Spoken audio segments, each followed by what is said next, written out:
사랑하는 여러분, 오늘도 말씀을 사모하며 오늘도 새벽을 깨우며 또 말씀과 함께 시작하는 여러분의 삶에 하나님의 은혜와 평강이 넘치게 되기를 주님의 이름으로 축복합니다.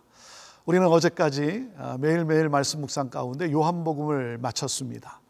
요한복음을 통해서 주신 참 주님의 그 사랑의 메시지에 우리가 위로받고 힘을 얻게 되었습니다.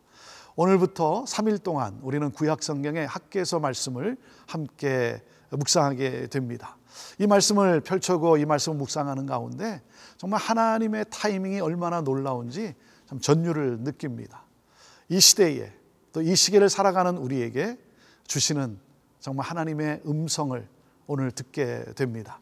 이 학개서를 통해서 우리는 다시 한번 영적 재건, 영적 회복을 우리는 사모해야 할 것입니다. 이 학개서의 전체 줄거리는 무너진 성전을 재건하라라고 하시는 그 이스라엘 백성에게, 포로 귀환으로 돌아온 이스라엘 백성에게 하나님이 주신 그러한 음성이고 메시지고 명령입니다. 이 성전을 재건하라고 하는 이 메시지를 통해서 정말 우리의 무너진 영적 삶이 다시 회복되기를 원하시는 그 하나님의 그 음성을 우리는 들을 수 있습니다. 함께 오늘 말씀을 통해서 앞으로 3일 동안 이 말씀을 통해서 정말 우리에게 이 시기에 우리를 돌아보게 하는 이 귀한 말씀, 이 말씀의 능력이 우리를 다시 살릴 수 있게 되기를 바랍니다. 자, 학개서 1장 1절에서 15절까지의 말씀인데요. 자, 1절 말씀을 읽습니다. 다리오 왕 제2년 여섯째 달 곧 그 달 초하루에 여호와의 말씀이 선지자 학개로 말미암아 스알디엘의 아들 유다 총독 수룹바벨과 여호사닥의 아들 대제사장 여호수아에게 임하니라. 이르시되 2절 만군의 여호와가 이같이 말하여 이르노라. 이 백성이 말하기를 여호와의 전을 건축할 시기가 이르지 아니하였다 하느니라. 우리 하나님이 원하시는 것은 무엇입니까? 하나님과의 관계의 회복입니다. 하나님과 함께 하는 것을 원하시는 것이죠.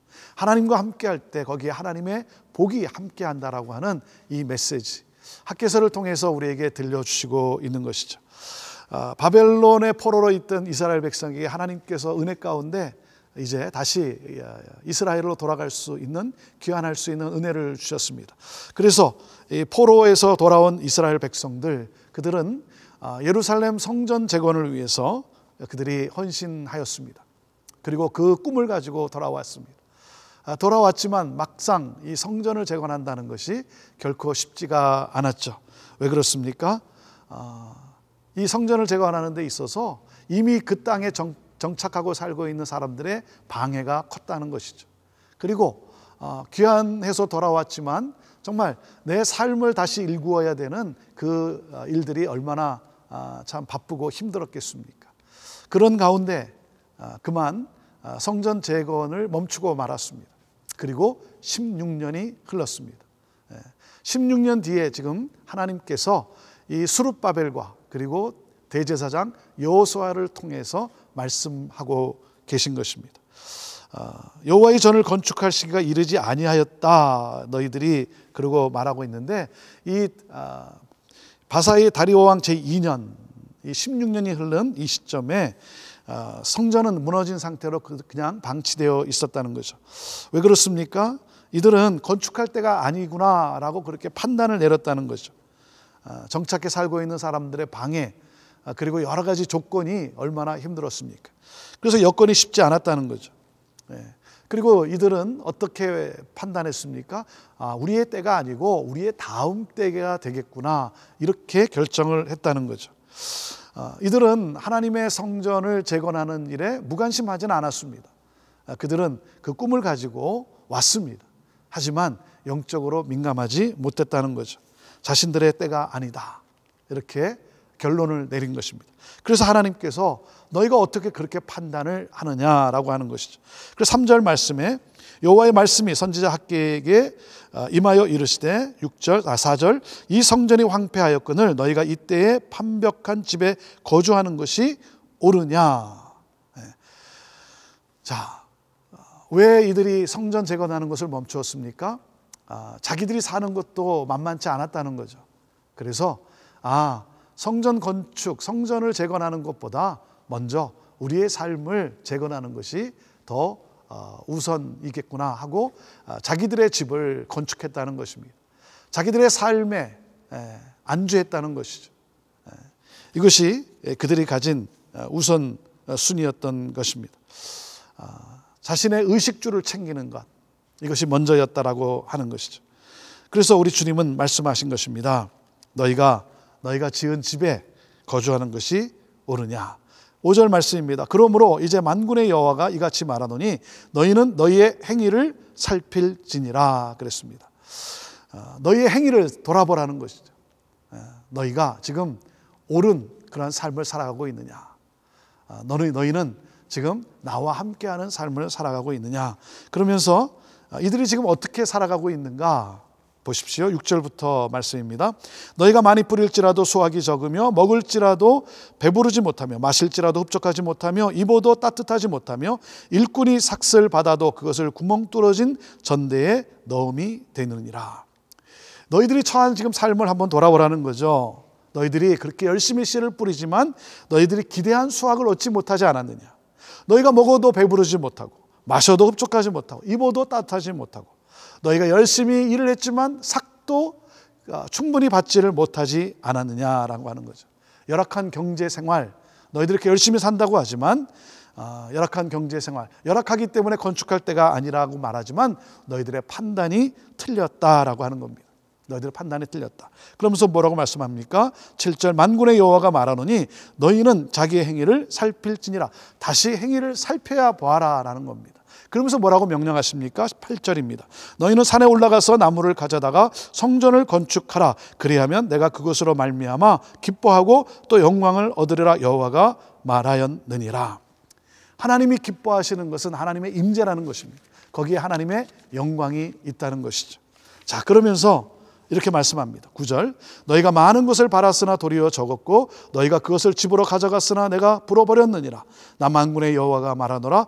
이것이 무슨 까닭이냐. 내 집은 황폐하였으되 너희는 각각 자기의 집을 짓기 위하여 빨랐음이라.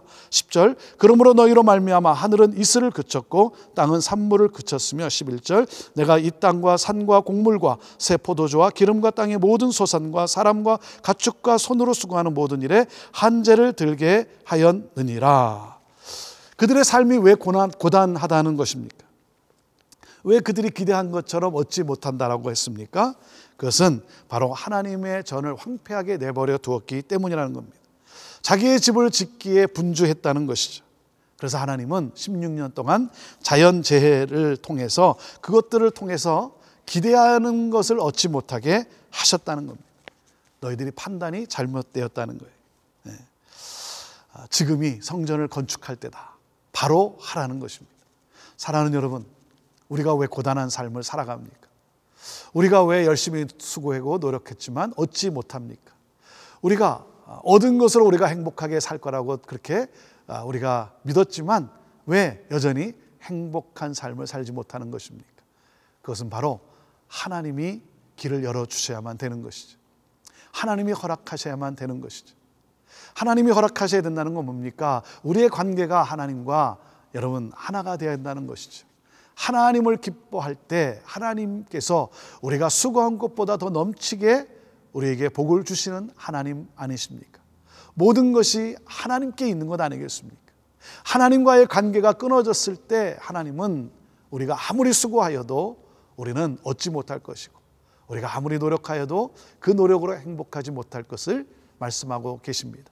왜 그렇습니까? 하나님은 우리와 하나 된 가운데 우리가 한 몸을 이루는 가운데서 하나님의 은혜와 복이 흘러 넘치기 때문에 그렇습니다. 바벨론에서의 70년의 포로 생활, 그들은 다시 이스라엘로 돌아가는 그 소망으로 살았습니다. 그리고 귀환을 하나님이 허락해 주셨습니다. 그리고 그들은 쉽지 않은 상황 속에서 정말 이 선구자적인 그러한 이 사명을 가지고 예루살렘으로 돌아왔습니다. 그런데 쉽지 않았죠. 왜냐하면 자신들의 삶을 정착하는데도 쉽지 않았기 때문에 그런 가운데 방해도 컸고 그러다 보니까 그들은 이 사명을 그냥 잘못된 판단으로 말미암아 잊어버렸던 것이죠. 16년의 세월이 흘렀지만 그들의 삶이 그렇게 원하던 대로 이루어지지 않았습니다. 하나님께서 다시 말씀하는 것입니다. 너희가 왜 그렇게 힘든가? 내가 왜 이렇게 힘들게 살아가는가? 우리가 때로 하나님을 원망할 때도 있습니다. 하나님께서 우리에게 주시는 메시지가 무엇입니까? 하나님과 우선순위를 두지 않았기 때문에 하는 거죠. 먼저 그의 나라를 구하라. 이 우선순위가 바르지 못하였기 때문이라는 것이죠. 사랑하는 여러분, 지금 이 시기는 내가 하나님과 정말 하나됨으로 살아가고 있는지, 하나님과의 관계가 막혀있지는 않은지 우리 자신을 돌아볼 때인 것입니다. 그리고 먼저 그의 나라를 구하라고 하시는 이 하나님의 음성을 우리가 들어야 하는 것입니다.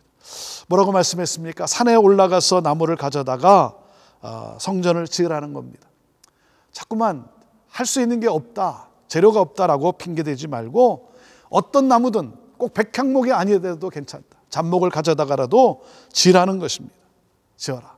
하나님은 우리와 함께하기를 원하신다는 것이죠. 12절 말씀입니다. 스알디엘의 아들 스룹바벨과 여호사닥의 아들 대제사장 여호수아와 남은 모든 백성이 그들의 하나님 여호와의 목소리와 선지자 학개의 말을 들었으니 이는 그들의 하나님 여호와께서 그를 보내셨음이라. 백성이 다 여호와를 경외하매. 이 말씀이 떨어졌을 때 어떻게 했습니까? 이들은 하나님을 경외하고 회개했다는 것입니다. 이스라엘 이 백성들은 귀환했던 이 첫 번째 귀환했던 이스라엘 백성들은 그렇게 하나님의 뜻에 무관심하지 않았습니다. 그들은 하나님의 뜻을 이루며 살기를 원했습니다. 성전 재건이라고 하는 이 중대한 사명을 이루기를 원했던 것이죠. 그런데 그만 잘못된 판단, 오직 자신들의 의식주만을 생각했던 우선순위가 뒤바뀐 삶 속에 이들은 하나님의 말씀이 임하자마자 회개했습니다. 사랑하는 여러분, 우리는 이 시기에 정말 하나님의 음성이 들리는 순간, 우리의 우선순위가 바르게 되지 못했다고 느끼는 순간 우리는 회개하고 하나님을 경외하는 자가 되어야 할 것입니다. 13절입니다. 그때 여호와의 사자 학개가 여호와의 위임을 받아 백성에게 말하여 이르되 여호와가 말하노니 내가 너희와 함께 하노라 하니라. 그 순간 우리의 하나님이 뭐라고 말씀하십니까? 그 회개하는 이스라엘 백성들에게 하나님이 그들에게 반응하십니다. 하나님의 임재를 약속합니다. 내가 너희와 함께 하리라. 여러분, I'm with you. I'm with you. 가장 여러분 축복된 말씀 아닙니까? 가장 기적의 말씀 아닙니까? 임마누엘, 내가 너희와 함께 하리라. 하나님께서 우리에게 들려주고 싶은 메시지는 바로 이것입니다. 나는 너희와 함께하고 있다. 나를 잊지 말라라는 것이죠. 그리고 내가 너희와 영원토록 함께 할 것이다. 이 말씀하시기를 원하시는 것이죠. 이스라엘 백성들은 이제 이 성전 건축 재개를 결단합니다. 그리고 실행에 옮깁니다. 이 말씀이 그들에게 들려지고 그들이 결단할 때까지 약 20일이 걸렸습니다. 자, 말씀을 보시죠. 14절 15절입니다. 여호와께서 스알디엘의 아들 유다 총독 스룹바벨의 마음과 여호사닥의 아들 대제사장 여호수아의 마음과 남은 모든 백성의 마음을 감동시키시매 그들이 와서 만군의 여호와 그들의 하나님의 전 공사를 하였으니 그때는 다리오 왕 제2년 여섯째 달 24일이었더라. 20여일 만에 그들은 하나님의 이 음성 앞에 회개하고 결단하고 성전 재건의 일을 시작하게 됩니다. 사랑하는 여러분, 오늘 우리에게 하나님이 주시는 메시지가 무엇입니까? 성령의 전을 건축하라는 것입니다. 무너진 하나님과의 관계를 재건하라는 것입니다. 사랑하는 여러분, 지금이야말로 우리가 하나님의 성전을 다시 세우고 재건해야 될 시기 아니겠습니까? 하나님의 성전을 재건한다는 게 뭡니까? 하나님이 임재할 수 있는 거룩한 성전, 내 심령이 하나님이 거하는 거룩한 성전이 되어야 하는 것입니다. 지금이야말로 내가 I am이라고 하는 I'm a missionary, 이 사명 앞에 다시 한번 우리가 헌신하고 결단해야 될 때가 아니겠습니까? 우리의 내면을 하나님의 영으로 충만케 하라는 것입니다. 사랑하는 여러분, 우리가 세상에 이 흔들리지 않을 수 있는 것이 무엇입니까? 그것은 바로 우리가 아무리 노력해서 우리가 흔들리지 않는 것이 아니라 하나님의 영으로 충만할 때 우리는 흔들리지 않는다는 것이죠. 그래서 말씀하시는 것입니다. 7절과 8절 말씀에 우리의 행위를 다시 한번 살펴보라는 것이죠. 그리고 나무를 가져다가 전을 재건하라, 건축하라는 것입니다. 사랑하는 여러분, 우리의 내면을 말씀으로 채우라는 겁니다. 산에 가서 나무를 가져다가 무슨 말입니까? 산에 오르는 그 수고가 있어야 된다는 것입니다. 말씀을 향한 이 말씀에 대한 탐구, 말씀으로 내가 심령이 채워지기를 원하는 이 사모함, 이 여러분 우리의 노력이 있어야 한다는 것입니다. 사랑하는 여러분, 자신의 행위를 살피고 그리고 말씀 안에 거하라고 말씀하시는 하나님, 우리는 말씀을 따라 살아가고 있는가? 오늘도 말씀을 사모하는 여러분, 이 말씀으로 충만할 수 있게 되기를 바랍니다. 우리 하나님이 원하시는 것은 무엇입니까? 백향목으로 성전을 건축하는 것을 우리가 원하지만, 그래서 백향목이 없다고 탓하는 것이 아니라 어떤 나무를 가져다가라도 성전을 재건하라는 겁니다. 하나님은 겉의 화려함이 아니라 우리 내면의 충만함을 원하고 계시는 것이죠. 하나님은 우리와 함께 하기를 원하시고 우리를 날마다 만나기를 원하고 계십니다. 사랑하는 여러분, 성령이 함께하는 거룩한 성전, 이것이 바로 우리의 삶입니다. 오늘도 성령의 음성을 듣고 그리고 성령의 음성을 따라 주님과 함께 동행하는 우리의 복된 삶이 되기를 바랍니다. 이 시기야말로 우리의 내면이 말씀으로 채워지고 지금이야말로 하나님의 거룩한 성전이 되어야 되는 그러한 때입니다. 하나님의 거룩한 성전을 재건하는 그러한 저와 여러분 모두가 되기를 주님의 이름으로 축복합니다. 기도하겠습니다. 하나님, 왜 이러한 일이 우리의 삶 가운데 이루어졌는지, 이러한 일들을 통해서, 이 사태를 통해서 하나님이 우리에게 들려주고 싶은 메시지가 무엇인지, 하나님 먼저 우리가 하나님과 올바른 관계 속에 있는지, 하나님이 없이 살아오지는 않았는지 우리 자신을 돌아보며 다시 한번 우리의 영적인 성전을 재건하는 우리 모두가 되기를 원합니다. 하나님의 말씀이 선포되었을 때 회개했던, 돌이켰던 이스라엘 백성들처럼 하나님, 오늘 이 시간 다시 한번 회개하며 하나님 돌이키기를 원합니다. 영적 성전이 재건되기를 원합니다. 성령이 임재하는 거룩한 하나님 성전이 되기를 원합니다. 그러므로 말미암아 이 시기에 하나님의 이 놀라운 은혜와 복을 흘려보내는 모든 영혼들을 주께로 인도하는 그러한 우리들이 되기를 원합니다. 주여, 우리를 새롭게 하여 주시고 그리고 우리를 사용하여 주시옵소서. 예수님의 이름으로 간절히 기도하옵나이다. 아멘.